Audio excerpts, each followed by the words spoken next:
Today on Something You Should Know, something important to remember the next time you're in a pressure situation.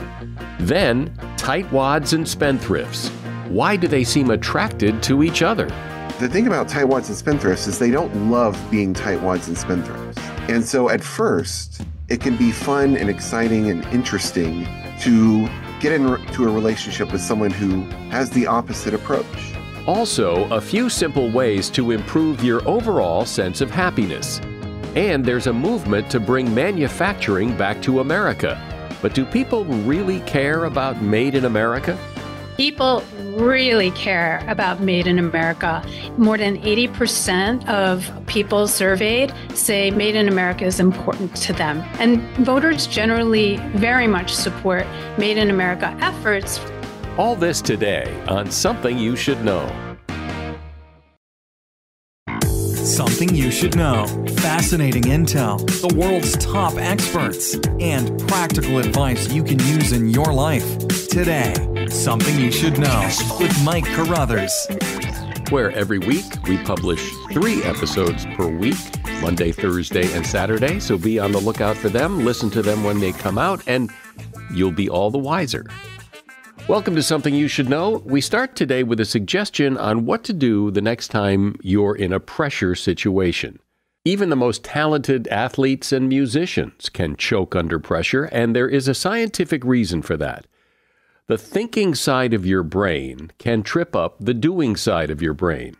Research has found that clenching your fist in a pressure situation can actually help prevent that from happening. You just have to be sure to clench your left fist if you're right-handed and your right fist if you're left-handed.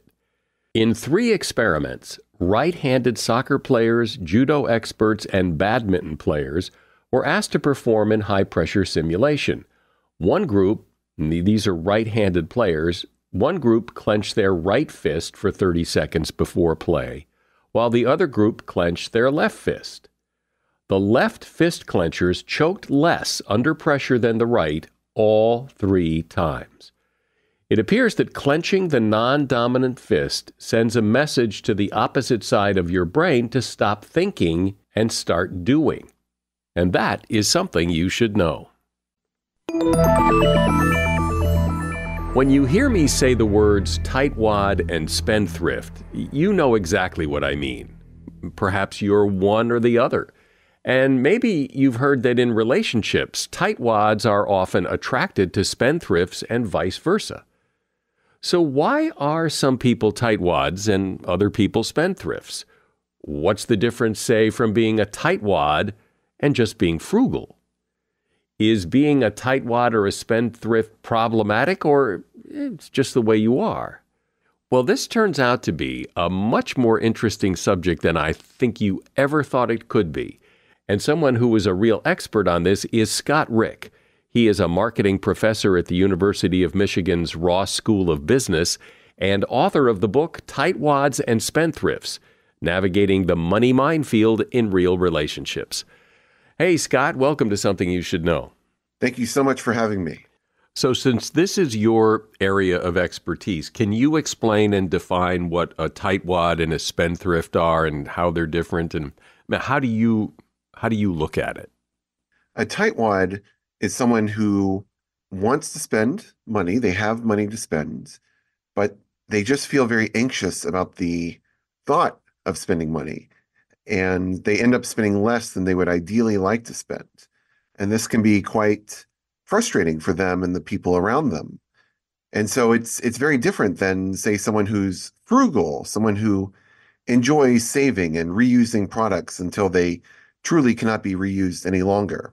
Frugal people are happy and they save a lot and they believe in it, and that's a good thing for them. That's great. Tightwadism is very different.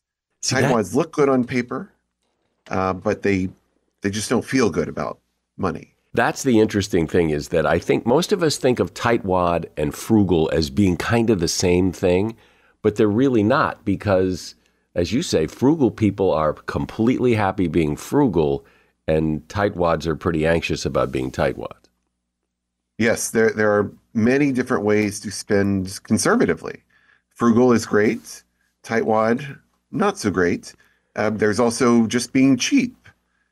Some people are cheap. They kind of look like tightwads from a distance, but truly cheap people, they don't want to spend. They don't want to indulge. It's kind of like Scrooge, and just kind of their drive is to just accumulate and protect their resources. Tightwads have a little bit of that going on, but a lot of tightwads want to enjoy the money they have, but they just can't bring themselves to do it very easily. So I know cheap people, and I always wonder, do cheap people think that non-cheap people are foolish for spending money on, say, a fancy restaurant when you could eat at a fast food place and be just as full at the end of the meal? Or do they realize that they're cheap and that the world sees them as cheap?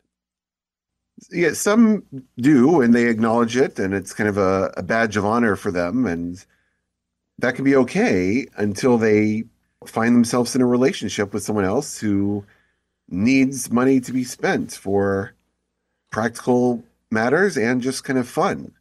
So these things that we might be okay with on our own, they can really get tricky when we find ourselves with other people. Is there a sense as to how we got the way we are in this world? That are we born cheap? Are we born tightwads? Are we born spendthrifts? Or something happens? Yeah. No, I think there is a kind of innate biological component to it, just how prone you are to experiencing anxiety and kind of ruminating on numbers. Tightwads are quite mathematical, and they're really thinking a lot about, oh, I could spend this money some other way, what we call opportunity cost. What am I losing later by not spending it now? So part of that is in their kind of wiring. But tightwads also, a lot of them, when we talk to them, they experience something early in life, some kind of financial constraint, whether it was real on paper or just something that was in the home. Maybe their parents were anxious about money, and they developed a kind of protective response to spending.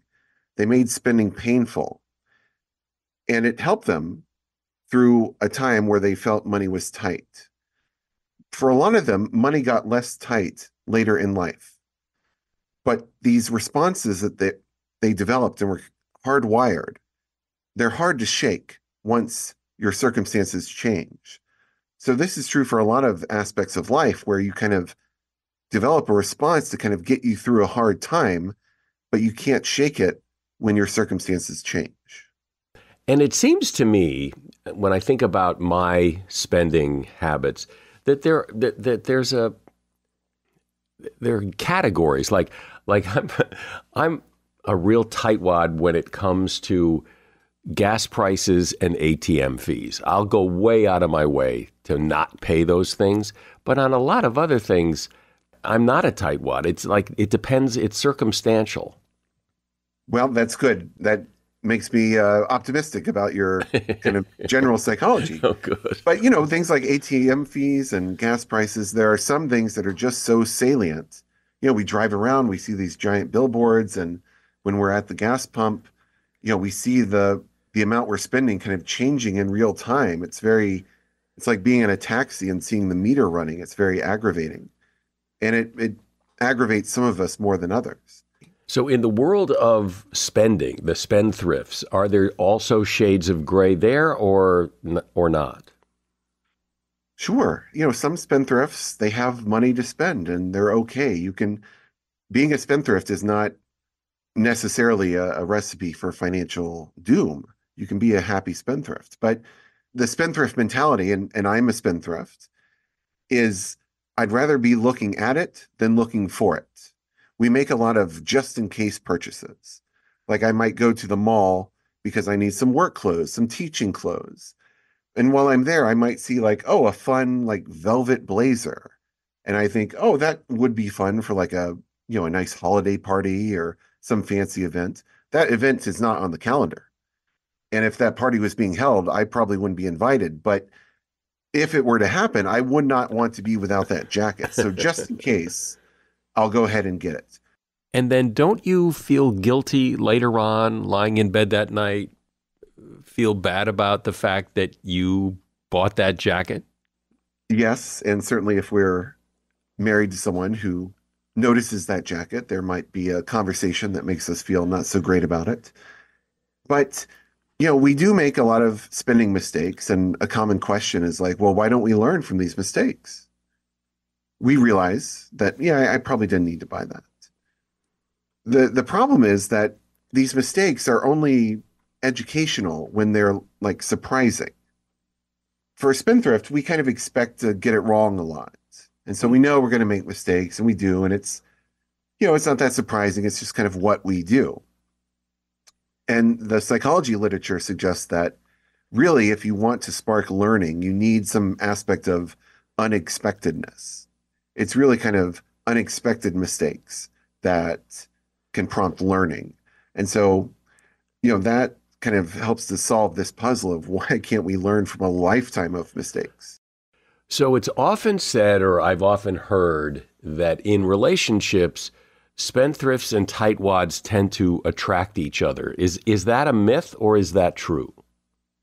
That is what we find in surveys and measures of many, many couples. That is what we find, that tightwads and spendthrifts are more likely to marry each other than they are to marry someone like themselves. And so the question is why. Normally, for most aspects of personality, birds of a feather flock together. We tend to marry ourselves. But the thing about tightwads and spendthrifts is they don't love being tightwads and spendthrifts. It's as I've noted, they're somewhat conflicted about it. They don't love their approach to money.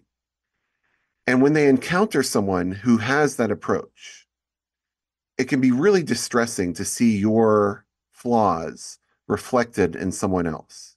It really shines an uncomfortable spotlight on it. And so at first, it can be fun and exciting and interesting to get into a relationship with someone who has the opposite approach. It's fascinating, it's charming. And that can be fun for a while. But over time, these differences can get a little tricky.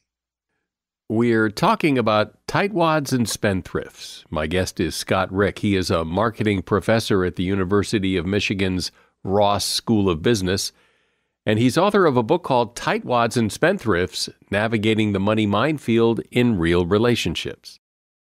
So, Scott, what are we supposed to do about this? What are we going to do about tightwads and spendthrifts? Well, there's a few things. One is to look at how money moves within the household. So I'm a big proponent of a combination of joint and separate accounts. So I like it when all incoming money is laundered through a joint account. That's where all incoming money lands. It's all our money right away. It's all our money. There's no yours and mine. It's ours. But there should be separate accounts on the back end of that joint account. So we both know, for example, how much we're taking out of the joint accounts. I take X, you take Y, we see that. I don't necessarily need to know all the details of what you're doing with your amount. We each get to spend some of our money without close monitoring. So I call it financial translucency instead of financial transparency, because I think the details, the line-by-line scrutiny of what everyone's spending can lead us into a lot of unnecessary arguments, especially when one of us is a tightwad and the other is a spendthrift. We're going to disagree about the best way to use that money. But if we have a general sense, if we're okay with like, oh, you're spending that amount in a week or a month, let's just leave it at that and not get into the weeds of everything. And yet there are those people that need to know where every penny's going. And if you're in a relationship with one of those people and that's not you, seems like that would be real trouble. Yes. And I understand the temptation. There is a lot of advice out there to print out your bank statements and, as part of like a financial date night, go line by line. Could we eliminate this? But I think that really squashes autonomy and individual enjoyment? What if we have different hobbies and interests? Right, right. I'm not going to understand the prices of your hobby, and everything's going to seem overpriced. Most items to most people seem overpriced, and that's especially true if it's an unfamiliar domain. So I say make some general high-level agreements on what can be spent, but then just make the details available upon request, and hopefully those requests are few and far between. It would seem that when there's conflict about spending and saving and what we're talking about, that there would be a desire to change the other person, to say what you're doing is wrong, and you or that we need to meet more in the middle. Is that your message, or you are who you are in this relationship and let's work to make it work rather than let's try to change each other? Yeah, I would not hold my breath on change. We do see in kind of the more successful long-term relationships, there is a bit of a movement towards the middle, not huge, but there is some convergence where we become a little more like each other. But mainly what I recommend is understanding where the other person is coming from and reshaping the systems in the home to accommodate those differences. Those differences are probably not going anywhere. And so it's more about learning how to live with it. And you can live happily with it. I live with a tightwad. My wife's a tightwad. And we have managed to learn about each other, and I know where she's coming from and she knows where I'm coming from. And you need to be curious about the other person and learn about them, but it can be done. You can kind of work around these stable differences. But isn't there going to be this natural tension? If your wife is a tightwad and you're a spendthrift, you're out spending, most likely, spending more money than she is, which could cause her to resent the fact that you're out spending this money. It's true. And that's where kind of the initial discussion is critical. X per month that we each take out of the joint account. Let's try to stay within that.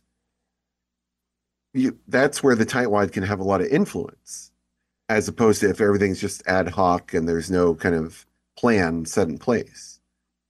But the spendthrift can help the tightwad too here. So the tightwad, we think about budgets as like restricting spending, but budgets can also loosen up tightwads. Tightwads in the moment are going to have a hard time finding the money and justifying the purchase. But if the spendthrift can help the tightwad set up like, no, you can spend X per month. Then when the tightwad does encounter an opportunity for enjoyment, the money's there and they're a little more willing to kind of loosen up.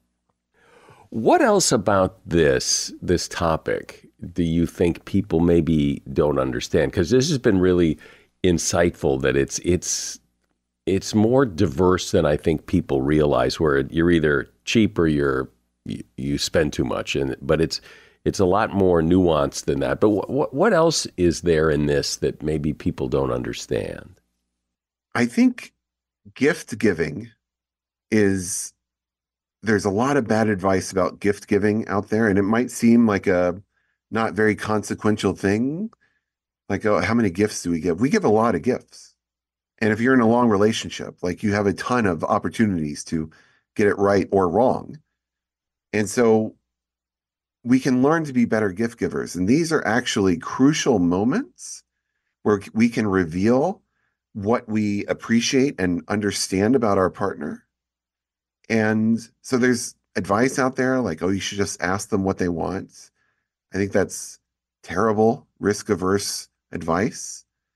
That's not what a gift is. A gift needs to reflect that I understand you, I see you, and I appreciate you. And so there are questions you can ask your spouse to learn more about their kind of current psychological life that I think are useful. It's a good exercise. I also think that tightwads and spendthrifts need to go about gift giving differently. A good gift requires sacrifice. If I'm a spendthrift and my wife knows I'm a spendthrift, she knows it's not a big deal for me to go out and spend money. So if I buy her something expensive, like, oh, a new iPad, I mean, it's nice, but she knows that wasn't a sacrifice for me. She just saw me buy the new iPhone. I do this kind of stuff all the time. So there's no sacrifice there. If I want to sacrifice, I got to plan something. I got to find something, track something down, like a first edition of a book or arrange a weekend getaway. I've got to put in the time and the effort. It's a little easier for her. I know she doesn't like to spend. If she buys me something expensive, that's a sacrifice. I know that was hard for her. I'm flattered. I mean, assuming it's, something thoughtful and something I like. But, tightwads and spendthrifts, they have to demonstrate sacrifice in very different ways. Yeah, but it can be difficult if you're buying gifts for someone who has the reputation of returning everything. No matter what you give them, it's the wrong color, it's too big, it's too small, and so it kind of takes the wind out of your sails. Like, they're hard to shop for. You know what you're going to buy is going back to the store anyway, and so it makes it a lot less fun. No, I understand that. I think the key there is to venture into new territory, new gift-giving domains, gifts that you've never entertained before, taking some more chances. Of course, part of that's on the recipient too, kind of being open to adventurous new gifts. So it's, both parties play a role here, but certainly it is sad to see all these gifts being returned. Like, there's these Pandora charms. I don't know if you've seen these. Yeah. And yeah, so it's like, oh, you're an artist, so I'll get you like a painting palette charm. And so you see a bunch of men kind of lining up on Christmas Eve to buy these, and you often see the day after Christmas a lot of women going to return them. It's kind of relevant to the gift recipient, but it's not a great gift. It's a very hard thing. There needs to be some grace and forgiveness and openness, and it's tricky. It's tricky. Well, it does seem, I mean, I get what you're saying, but it does seem, especially for someone who's hard to shop for, to ask them, is there something they would like that, maybe they wouldn't return. But you're right. It takes some of the pizzazz out of it. But I do think there can be a compromise, which is, tell me a category of things. Give me a general idea, but let me find the specific thing. So you say, I love first edition books, or, posters from bands that I like. And so you give me a general idea, but then you still let me surprise you with, the specific version I come up with. So that can be, I think, a happy middle ground. Well, and as you were saying, too, like a weekend getaway kind of thing. Well, you can't really return that. Yes. Right. You're going to have to go get in the car. Here we go. And here we go. There's your gift. So can't take that back to the store. Gotcha. That's right. Gotcha. Well, this is one of those topics, we think about and we talk about it. Well, we talk around it, but we don't really tackle it head on. But, well, we just tackled it head on. I've been talking with Scott Rick. He is a marketing professor at the University of Michigan's Ross School of Business. And the name of his book is Tightwads and Spendthrifts, Navigating the Money Minefield in Real Relationships. And there's a link to his book at Amazon in the show notes. Thanks, Scott. Appreciate you coming on. That's so nice. Thank you. And I love your questions. Made in America. That's an expression people often say with a lot of pride. When you buy something that was made in the USA, that is considered by many people to be a good thing. But the fact is that a lot of things that used to be made in America are now manufactured somewhere else. Cheaper labor, fewer regulations. There are a lot of reasons to outsource manufacturing elsewhere. Still, you sometimes hear about efforts to bring manufacturing back to the USA. And there are certainly many things that are made in America. But in fact, I just saw the other day, it was an American flag and it had a little tag on it that said made in China. And there was just something weird to me about that. Still, there are some great stories about making things in America, and joining me to tell some of those stories and talk about what I guess you would call a movement of sorts to make more things in America is Rachel Slade. She teaches political science at Tufts University. She's an award-winning writer, and she's author of a book called Making It in America, The Almost Impossible Quest to Manufacture in the USA, and How It Got That Way. Hi, Rachel. Welcome to Something You Should Know. Hi, thanks so much. So when so much manufacturing left the United States, it created problems that you don't really hear people talk about much. But when you stop making things here, there are ripple effects, right? There are large parts of America now that are really suffering because people are having trouble finding work in fields that they find rewarding, solid work, not gig work, not shift work, but 9 to 5 work or work that they can count on. And I think in general, we've lost a sense of community. And I blame so much of that on the loss of manufacturing, which offers incredible opportunities for people who have less education. So manufacturing allows people to enter at kind of a lower level with a high school degree and work their way up. So the idea is basically, let's bring manufacturing, and in doing so, further diversify our economy, get some independence from other countries who right now we are very beholden to, so that, when we're talking about international politics, we can speak on good faith instead of being too worried about how others will punish us economically. And just in general, help Americans find better work. I think the general kind of feeling people have is that manufacturing left America because companies could get the same thing made overseas or in another country for less, and that's the driving force that took manufacturing away. That is the driving force that took manufacturing away. But the question is, why did that happen and who did it benefit? So originally, large corporations were very eager to do manufacturing abroad, of course, because they could find cheaper labor and get around unions and all kinds of regulations, environmental regulations that the United States has that other countries don't have. Who benefited is, I think, really the important question. This was happening, of course, in the late 80s, early 90s. And so a whole bunch of things were happening at the time to get the government to support policies that would allow these companies to leave, to monopolize, to leave behind American manufacturing. Now, ultimately, what happened was that prices, consumer pricing especially, has actually not dropped that much.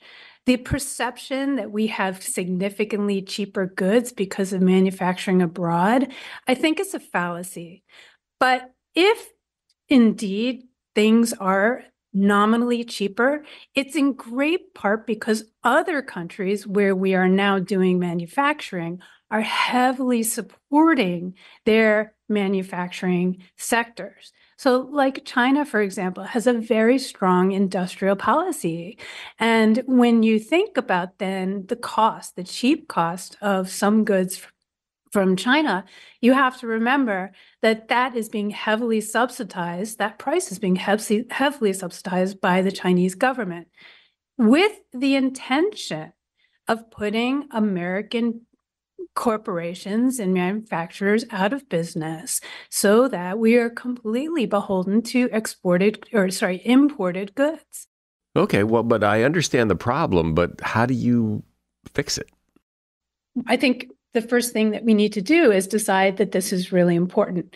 And that's why I focus a lot on the effects of community on reviving manufacturing, because I think, when we look at it super broadly, like you said, it seems daunting. There are questions about, well, my stuff is cheap, it's coming from China, but maybe I don't care.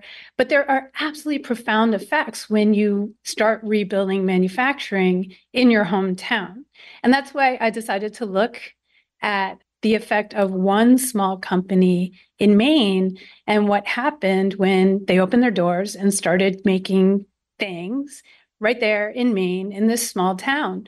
The effects are just so profound and widespread. So explain how that happened and tell the story of this manufacturer in Maine. So this is a company that started in 2015. They make hoodies and quarter zips and those kinds of things, but they're making American-sourced apparel. So the cotton is coming from Mississippi and Texas. It's spun into fleece, cotton fleece in North Carolina. The zippers are manufactured in LA. So these are all components made in the United States. So in this small town, this young couple decides to open a factory making apparel. And in doing so, over the past, let's see, now it's been 8 years, they have actually pulled 70 families out of poverty. And they did that by doing what? The family that founded the company was able to pull people out of poverty by providing jobs that could be performed by people without high levels of education. They also did it by unionizing, making sure that their workers were unionized from the very start, paying very competitive rates, offering vacation time and sick time, and offering health insurance for all of their workers straight out of the gate. So the idea was, for this young couple, the idea was to prove that capitalism could be a force of good in a community. So it wasn't so much about producing a specific product when they founded it. It was more like a grand experiment to see whether you could create a product with unskilled labor and pay them a living wage and survive. So it was a really, really interesting experiment, and they've done incredibly well. And at the same time, helped so many other people. So we hear about companies that say, proudly made in the USA. But what is the temperature of the nation? In other words, if you ask people overall, you can buy this thing and it was made in China or Portugal or wherever the hell it was made, or you could pay maybe a little more, maybe not, and it would be made in the USA. Do people care? People really care about Made in America. In poll after poll, more than 80% of people surveyed say Made America is important to them. And voters generally very much support Made in America efforts from the government to, tweak its procurement guidelines to ensure that things that the government buys, which is a lot of stuff, is made in the USA by American workers. Isn't it somewhat difficult to always know where things are made, because things are so complicated that maybe the screw you need to do this is only available in Brazil. So we're not 100% made in America, but we're mostly made in America. Does that count, or have you poisoned the well kind of thing?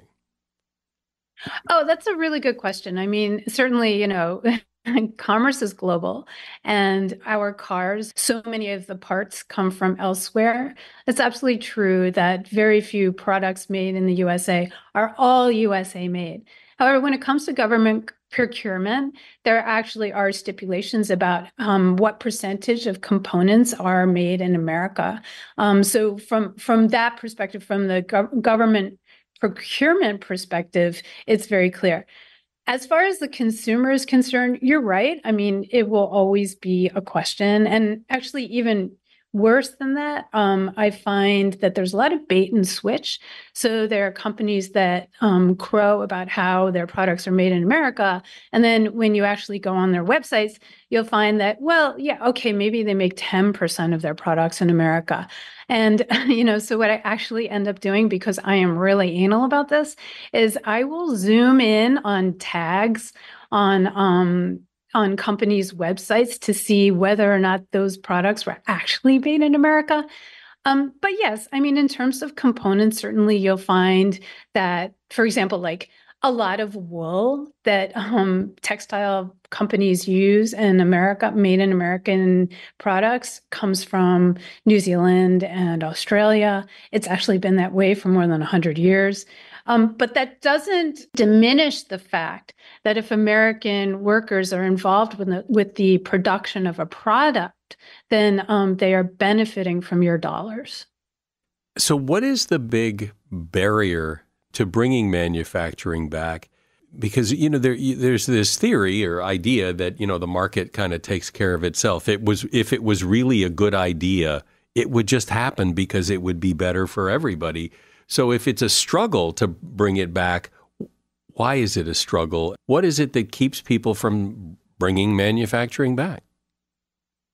So the biggest obstacle to bringing manufacturing back is just these massive brand monopolies that we have and the ease with which we can purchase things from abroad. So, when you think about Nike, Nike doesn't make a single thing in the United States, but they're the largest seller of apparel in the United States by a long shot.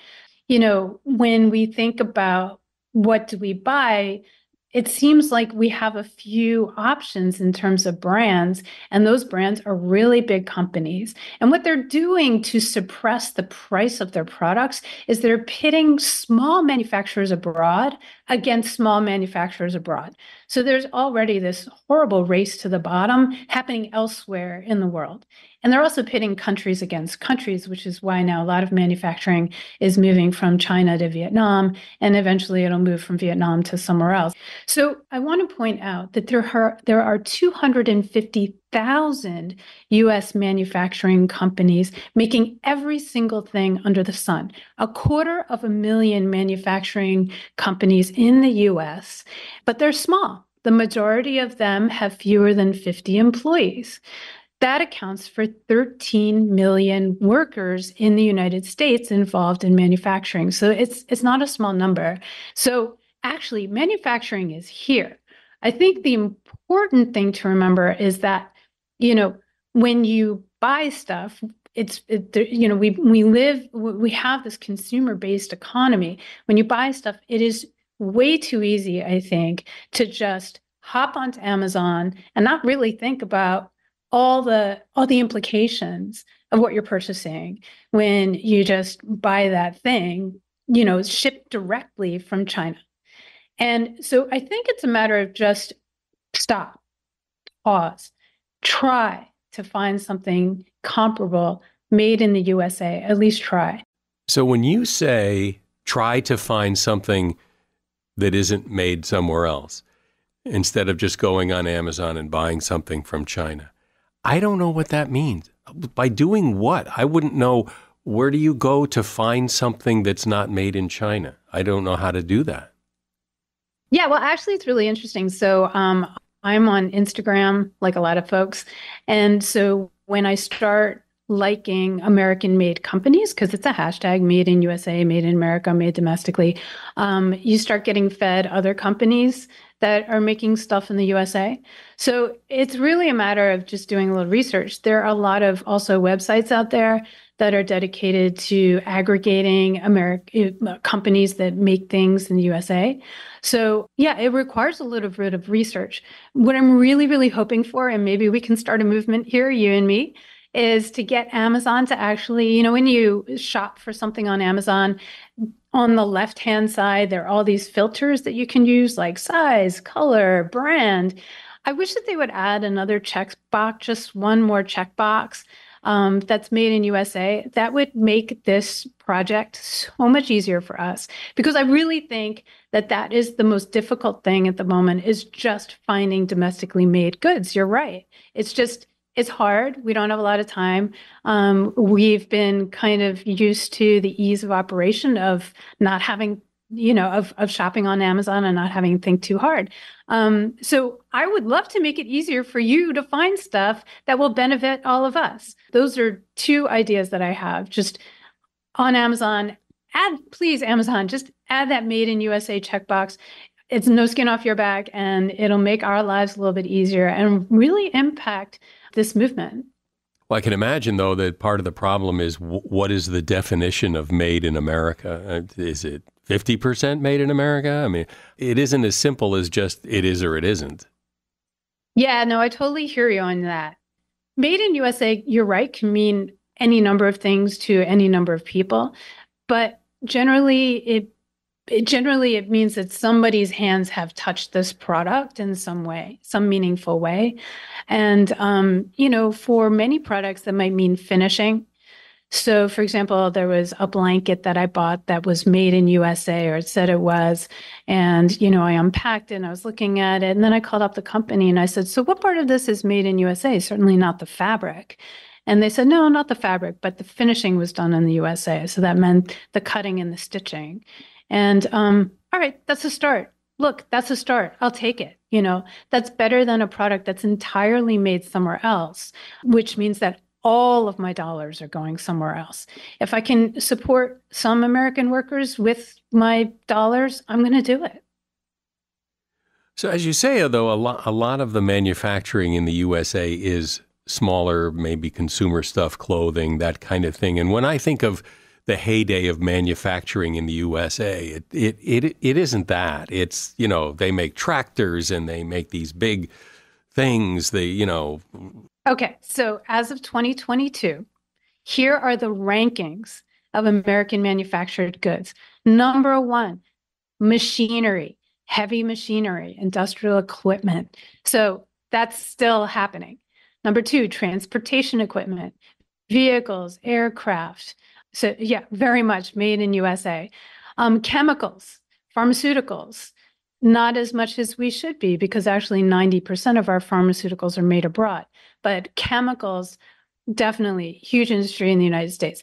Actually, you can't. It's down at the bottom that you get to textiles and apparel. Most textile and apparel manufacturing actually has been offshored. But the big stuff that you were referring to, that's very much still here in the United States, and it's something we should be really proud of. This is really eye-opening because I don't think, people are aware of it, that made in America is a good thing, but we don't think about it a whole lot. And, like I was saying before, like when you see a flag, an American flag, and a tag that says made in China, then you notice it. But most of the time we don't. We just kind of go about our business and buy what we buy. Can I add one more incentive for taking another minute? Let's talk about innovation for a minute. Innovation happens when you know how to make things. Innovation happens when you are making something and you figure out a better way to do it, and by doing so, introduce something brand new. And a really good example of that is what's happened in the space industry, the aerospace industry. When NASA was working on first getting people to the moon and then developing the space shuttle and all these other things, amazing stuff spun out of that because engineers realized that they needed this or they needed that, and these products didn't exist. And so they developed them because they didn't exist. So I just wanted to give you a few examples, like LEDs, for example, came out of the aerospace industry, and a bunch of other amazing things that we use every day. And it's all because engineers and manufacturers were put in the position of, like, go create stuff, go make stuff. You don't have, what we could really use is, light emitting diodes, because we don't want to generate the heat of incandescent bulbs. So manufacturing promotes innovation in a way that the knowledge sector can't. And so I just feel like if we want to remain competitive as a country in the innovation sector, we need to make sure that we are actually producing stuff, getting our hands dirty, making gears, turning gears, getting into robotics and everything else, so that we can stay on top of all that innovation that's happening around the world. Well, excellent. As I said, I think this is really eye-opening for a lot of people. I've been talking with Rachel Slade. She is author of the book, Making It in America, The Almost Impossible Quest to Manufacture in the USA and How It Got That Way. And there's a link to that book in the show notes. Thanks, Rachel. I appreciate you coming on and explaining this. Great. Thanks so much, Mike. It was great to talk to you. I really appreciate your line of questioning. Although there is no one secret to happiness, research indicates that there do seem to be some necessary ingredients for a person to have a general feeling of happiness. The happiest people spend the least time alone.